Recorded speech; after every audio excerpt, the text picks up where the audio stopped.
शैतानिर्रजीम बिस्मिल्लाहिर्रहमानिर्रहीम। आज आप लोगों को तकलीफ़ देने का मेरा सिर्फ़ और सिर्फ एक ही मकसद है कि मेरे टाउन कॉन्स्टिट्यूंसी में कुछ अनासिर ये अफवाह फैला रहे हैं कि मुझे बीजेपी पार्टी का सपोर्ट है। तो मैंने सोचा आप लोगों को बुला के मैं इस बात को वाज़ेह कर दूं, ना तो मुझे कांग्रेस पार्टी का सपोर्ट है, ना बीजेपी का सपोर्ट है, ना एनसी का सपोर्ट है और ना ही किसी इदारे का सपोर्ट है। तो मैं सिर्फ हमारे अपने शरबा को पूछ के, अपने लोगों को पूछ के बहैसियत एक आज़ाद उम्मीदवार खड़ा हुआ हूँ। तो इस चीज़ को वाज़ेह करने के लिए मैंने आप लोगों को तकलीफ़ दी यहाँ पे। तो मेरी यही गुजारिश है कि मेरे जो बाशऊर वोटर्स हैं, मेरे इलेक्टर्स हैं करगिल टाउन के कॉन्स्टिट्यूंसी के, उनसे यही गुजारिश है मेरे कि मुझे किसी भी इदारे का, किसी भी पार्टी का मुझे सपोर्ट नहीं है। हाँ, बाद में गवर्नमेंट बनने के बाद इंशाअल्लाह उस वक्त ही बताएगा क्या बनेगा। अगर अल्लाह ताला ने चाहा मैं जीत भी गया तो वो उसी वक्त हम डिसाइड कर सकते हैं। लेकिन फ़िलहाल वक्त मैं यही कहना चाहता हूँ, ना तो मुझे बीजेपी का सहारा है, ना तो मुझे कांग्रेस का सहारा है, ना तो मुझे एनसी पार्टी का सहारा है और ना ही किसी इदारे का सहारा है। मैं सिर्फ अपने वोटर्स के कहने पे उठा हूँ। और मेरे वोटर्स में हाँ ये भी है कि उसमें सब लोग शामिल हैं। वो किसी भी पार्टी का हो सकता है, वो बीजेपी का हो सकता है, कांग्रेस का हो सकता है या दूसरे पार्टियों का भी हो सकता है। लेकिन मैं यही वाज़ेह करना चाहता हूँ कि मैं किसी पार्टी के कहने पे बिल्कुल नहीं उठा हूँ। तो यही जो हमारे लोकल जो लोग हैं हमारे टाउन के, उन्हीं के कहने पे, हमारे शरबा के कहने पे ही मैं यहाँ उठा हूँ। तो मैंने ये ज़रूरी समझा कि मैं इस बात को क्लियर कर दूँ, इन अफ़वाहों को क्लियर कर दूँ। तो इन अफ़वाहों को देखते हुए तो जैसे हमारे एक फाजिल दोस्त कहते हैं आजकल की जितने भी आज़ाद उम्मीदवार हैं वो सब आरएसएस और बीजेपी के ये कारिंदे हैं। तो मेरा उनसे ये सवाल है कि जितने भी इंडिपेंडेंट कैंडिडेट उठे हैं क्या सब बीजेपी के हैं? अगर सब बीजेपी के हैं तो मैं भी बीजेपी का हूँ। लेकिन ये इन बातों में मैं यही रिक्वेस्ट करूँगा अपने वोटर्स से कि इन बातों में, इन अफवाहों पे ध्यान ना दें। शुक्रिया। तो सर, आप ग्राउंड में आने के लिए किस चीज़ ने, क्या रीजंस था जिस बिना पे आपको ग्राउंड पे आना पड़ा? क्योंकि टाउन कॉन्स्टिट्यूंसी में एनसी और कांग्रेस और बीजेपी के कैंडिडेट्स हर वक्त ग्राउंड पे होते थे, तो क्या एंटी इनकम्पेंसी जिस बेसिस पे आप ग्राउंड पे आए हैं? जी हाँ, मेरा एक ही मकसद था कि कोई वाज़ेह डेवलपमेंट नहीं दिखा मुझे इन सालों में, जितने साल गुजरे हैं। जो तवज्जो टाउन को मिलनी चाहिए थी वो नहीं मिली। क्योंकि जैसे मैंने पहले भी अर्ज़ किया कि यही टाउन है जिसका रिसोर्सेज हर एक आदमी यूज़ करता है, चाहे यहाँ की बिजली हो, चाहे यहाँ का पानी हो, चाहे यहाँ का जगह हो, पार्किंग हो, सब लोग यूज़ करते हैं। लेकिन इस टाउन की तरफ किसी ने ध्यान नहीं दिया। हाँ, छोटे मोटे काम किए होंगे, ज़रूर किए होंगे, लेकिन मेरा यही इरादा था कि मैं कुछ कर गुज़रूँ, जवानों को ले के साथ गुज़रूँ, एक नए आइडिया के साथ कि हम इस टाउन को आगे कैसे ले जाएं, इसको ब्यूटीफाई कैसे करें, इसको सस्टेनेबल एक डेवलपमेंट हम कैसे दें। इसी इरादे के साथ मैं उतरा हूँ। टाउन कॉन्स्टिट्यूंसी की अगर हम बात करें तो एक इम्पॉर्टेंट कॉन्स्टिट्यूंसी माना जाता है सिर्फ बनस्बत बाकी। बिल्कुल। क्या कुछ करने की ज़रूरत है और क्या क्या स्ट्रैटेजी लेके? देखिए, मेन तो यहाँ पे पार्किंग की बहुत बड़ी प्रॉब्लम है हमारे टाउन में। क्योंकि जगह वही है, गाड़ियाँ बढ़ गई हैं, पॉपुलेशन बढ़ गया है, लेकिन टाउन का एक्सपेंशन आज तक नहीं हुआ। तो मैं यही सोच रहा हूँ कि इंशाअल्लाह अगर पावर में आए, कहीं जीत हो गई, तो एक प्रॉपर ट्रैफिक प्लानिंग हो, एक प्रॉपर ये हो, पार्किंग की सुविधा हो हमारे लोगों के लिए। क्योंकि देखिए ना, बाज़ार में अगर एक साइड में गाड़ियाँ खड़ी कर दें, लोगों को चलने के लिए जगह ही नहीं रहती है।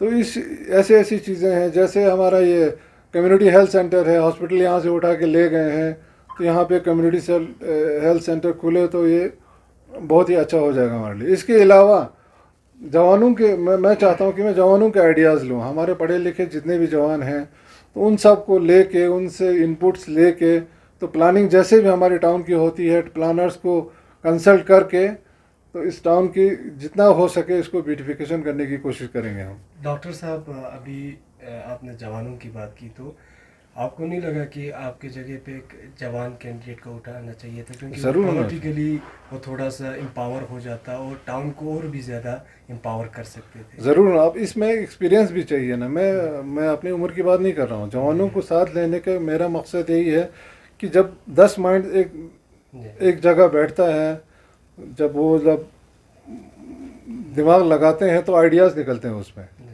तो उन आइडियाज़ को इम्प्लीमेंट करने के लिए तो कोई ना कोई चाहिए, लीड करने वाला कोई चाहिए। अल्हम्दुलिल्लाह अगर कोई मेरी जगह कोई इंटरेस्टेड होता तो मैं, ऐसा नहीं है ना कि मैं किसी को मैंने तुम बैठो यार मैं कंटेस्ट करूँगा, ऐसी बात नहीं है। मेरा यही आइडिया है कि मैं जवानों को लेके चलूँ, उनके आइडियाज़ पे चलूँ।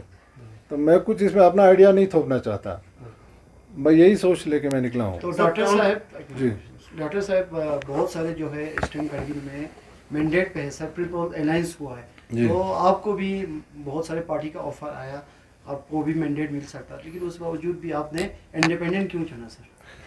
जी हाँ, पहले तो मकसद मेरा था कि किसी पार्टी के साथ मेरी अलायंस है नहीं, तो मैं ज़िंदगी हो गई मेरी, मैं मतलब किसी भी पार्टी के साथ या किसी के इदारे के साथ मैं नहीं रहा। अब हो अपने अपने आइडियाज़ होते हैं। अब मेरा मकसद यही था कि मैं उनका ऑफ़र आए, बिल्कुल आए, मुझे ऑफ़र आए, लेकिन मैंने नहीं माना, क्योंकि मैंने हमारे पहले तो सल्ला ब्रांग पोस्ट आती, मैंने अपने कॉन्स्टिट्यूंसी के लोगों से पूछा। मेन जो हमारा चांसिक थासंगोंग है, ये टाउन का सेंटर है, सारा लोड इन्हीं 2 जगहों पे पड़ता है ना। तो इनसे पूछा मैंने, भाई ऐसा ऐसा इरादा है मेरा, तो आप लोग क्या कहते हो? तो सब ने कहा भाई एज एन इंडिपेंडेंट आप कंटेस्ट करो, किसी पार्टी का मैंडेट मान लो। तो उन्हीं की बात मान के मैं एज एन इंडिपेंडेंट निकला हूँ। सर अभी तक के जो काउंसलर रहे हैं टाउन कॉन्स्टिट्यूंसी जी, के, जी। वो क्लेम करते हैं कि बहुत सारा डेवलपमेंटल एक्टिविटीज टाउन में हुआ है, इसके ऊपर आपकी क्या ओपिनियन है? क्लेम तो हर कोई पार्टी करती है, हर एक काउंसलर करता है, लेकिन मुआवजे जो नुमाया डेवलपमेंट तो मुझे आज तक नहीं दिखा मुझे, जो जिससे कहें हम कि भाई इस करगिल टाउन के लिए इतना बड़ा प्रोजेक्ट लाया या इतना बड़ा ये कुछ किया। तो आज हाँ काम किए हैं, बेशक किए हैं, काम किए उन्होंने भी किए हैं, लेकिन इससे बेहतर अगर हो सके तो मेरी कोशिश यही है कि बेहतर, इससे भी और बेहतर कर सकूँ, मैं बड़े बड़े प्रोजेक्ट्स ला सकूँ। छोटे छोटे काम तो कोई भी कर लेता है, पंचायत लेवल पे भी हो जाता है वो। अब एक आदमी अगर थोड़ा हाई लेवल पे जाए, कहीं जाए, तो और भी आइडियाज़ लेके और भी बड़े बड़े प्रोजेक्ट इस टाउन में ला सकते हैं। इसकी गुंजाइश है हमारे टाउन में, ऐसी बात नहीं है। आपका कैसा ग्राउंड है सर, क्या आप जीत पाएगा? इंशाल्लाह कोशिश है भाई, कोशिश करनी है। अब गारंटी तो किसी को होती नहीं कि मैंने जीतना है करके, कोशिश करना है हमने। अपील कर रहा हूँ सबसे, मुझे उम्मीद भी है कि इंशाल्लाह से लोग साथ देंगे, मुझे खिदमत का मौका देंगे इस भाई बार। जब आप कामयाब होते हैं तो आपका सपोर्ट किस तरफ रहेगा सर? सबको वो तो बाद में डिसाइड करना होता है ना हुसैन साहब, देखेंगे वक्त आने पे। भाई पावर तो चाहिए किसी को भी, जो भी हो, ABC, मुझे नहीं लगता कि कोई भी, तो जैसे मैंने पहले ही कहा कि सारे इंडिपेंडेंट, इसका मतलब BJP के होंगे। तो पावर, जिसके साथ पावर हो, मेजॉरिटी हो, हमारे लोग जहाँ कहें, तो उसी हिसाब से हम कदम उठाएंगे इस पे। सर टाउन कॉन्स्टिट्यूंसी की किस साइड से आपको ज़्यादा वोट मिल सकता है? ग्राउंड असेसमेंट क्या है? भाई कोशिश तो हर जगह है, तो उम्मीद तो मुझे पहले तो अपने ही लोगों से होगी कि अपने 2 मोहल्ले हैं, जैसे चांसिक है, तासंगो है, सनमोसा है, इनसे ज़्यादा उम्मीद है। बाकियों से भी उम्मीद है, इंशाल्लाह ऐसी नाउम्मीद नहीं करेंगे। मुझे उम्मीद है कि बाकी लोग भी देंगे। जी हाँ, हमारा नहीं, जो तरक्की चाहता हो कि कुछ बड़ा सा काम हो जाए, तो वो मुझे लगता है सब देंगे इंशाल्लाह। हमारा एक्स काउंसलर आप कह सकते हैं सर हाजी साहब का कहना है कि इलेक्शन जो है ये 5-10 दिनों का है, इसमें भाईचारा रिलेशन हमें ख़राब नहीं करना चाहिए, फिर इसके बाद हमें और बांट के बैठना है। तो क्या रहेगी आपको स्टेटमेंट? सही कहा उन्होंने, बिल्कुल कहा। इलेक्शन 5 दिन के, तो सब ने मिल के, मैं तो चाहता हूँ हाजी साहब भी मेरे साथ आके काम करें। मैं चाहता हूँ सबको साथ लेके चलूँ। इसमें इलेक्शन का पर्सनल मेरा ये मानना है कि इसको पर्सनल नहीं लेना चाहिए इलेक्शन को।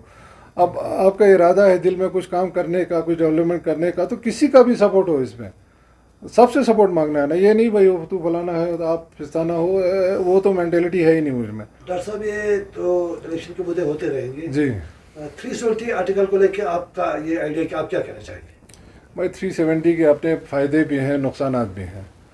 देखिए, नुकसान इस वजह से हुआ हमें कि हमारे बच्चों को नौकरियां नहीं मिली, हमारे जॉब अपॉर्चुनिटीज़ कम हो गए। लेकिन उसका दूसरी तरफ आपको Jammu and Kashmir at par खड़ा कर दिया, लद्दाख को एक स्टेट बना दिया। क्या अचीवमेंट नहीं है 370 हटने का? आज तक मीगर फंड आते थे, हमें पता है J&K से हमें कितना फंड आता था, उसका दुगना तिगना चुगना 10 गुना फंड बढ़ा दिए। तो उस डेवलपमेंटल हिसाब से तो हमको भी ज़माने के साथ चलना है ना। मुझे ज़्यादा नुकसान नहीं लगे इसमें, फ़ायदा ही फ़ायदा है इसमें। जी सर आप कुछ अपना पर्सनल मैनिफेस्टो रिलीज कर रहे हैं आने वाले समय में? जी हाँ, मैं बना रहा हूँ, काम चल रहा है अभी उस पर, तो मैं अनकरीब ही इंशाल्लाह उसको रिलीज़ करूँगा। सर टाउन जो एक डेवलपमेंट, टाउन जो है एक ऐसा एरिया है जिसमें बाकी बहुत सारे टूरिस्ट आते हैं, बाहर के बहुत सारे लोग आते हैं, और आपका जो टाउन से रिलेटेड क्या पर्सपेक्टिव है डेवलपमेंट से रिलेटेड? वही बेटा मैंने पहले ही कहा ना कि सारा लोड हमारे टाउन पे पड़ता है, चाहे टूरिस्ट आए, चाहे आर्मी आए, कोई भी आए, सारे रिसोर्सेज हमारे यूज़ हो रहे हैं। तो उन चीज़ों को और इफ़ेक्टिव बनाने के लिए टाउन में इंफ्रास्ट्रक्चर की बहुत ज़रूरत है, और भी डेवलपमेंट करने की ज़रूरत है, ब्यूटिफिकेशन की बहुत ज़रूरत है। ये जो एमसी हमारा है उसको और एम्पावर करने की ज़रूरत है, ताकि हमारी साफ़ सड़कें हों, साफ़ गलियां हों, होटल्स अच्छे बने, हमारे घर अच्छे बने। तो उन पे काम कर रहा हूँ मैं, इंशाल्लाह मौका मिले तो इंशाल्लाह ज़रूर करेंगे। तो डॉक्टर साहब आखिर में क्वेश्चन सर, जो LHDC हमारा करगिल है सर, ये हमारे करगिल की तरक्की के लिए, हमारे करगिल के फ्यूचर के लिए सर कितना इम्पोर्टेंट है LHDC जो यहाँ पे है सर हमारा हिल कौन सा? लोग तरसते हैं LHD ऐसे काउंसिल्स लेने के लिए। बाकी जैसे रजौरी है, पूंछ, उन्होंने भी डिमांड किया, बहुत ही अच्छा। हम वो इसमें लोगों की आवाज़ जैसे असेंबली की तरह हम अपनी आवाज़ उठा सकते हैं, हम प्लानिंग अपने आइडिया से कर सकते हैं। तो इसमें कोई थोपता नहीं है हम पे आइडियाज़। तो हमने ये बहुत ही अच्छी बात है, और जैसे मैंने सुना है कि इसको और एम्पावर कर रहे हैं काउंसिल को, तो बहुत ही अच्छी बात है। जो भी जीता हो, मैं अपनी बात नहीं कर रहा हूँ, कोई भी जीते, लेकिन उस पावर्स का प्रॉपर यूटिलाइज़ करो, उन फंड्स का प्रॉपर यूटिलाइज़ करो जहाँ जहाँ ज़रूरत हो, जहाँ जहाँ चाहिए। ऐसे बेकार में नहीं छोटे छोटे काम करके लोगों को खुश करने के लिए, मैं उसके ख़िलाफ़ हूँ। तो कुछ सॉलिड सा काम बने जिससे हमारे टाउन की तरक्की हो, मैं उसी के फेवर में। सी ज़िरबाना जुम से दी चैनल पॉल तखन फ़ीसद अर्दुन अर्दुन सब्सक्राइब मबायो 300 रिंचन लद्दाख एक्सप्रेस लखनी में मंगसुल्ला जुआइन दी चैनल पॉल सब्सक्राइब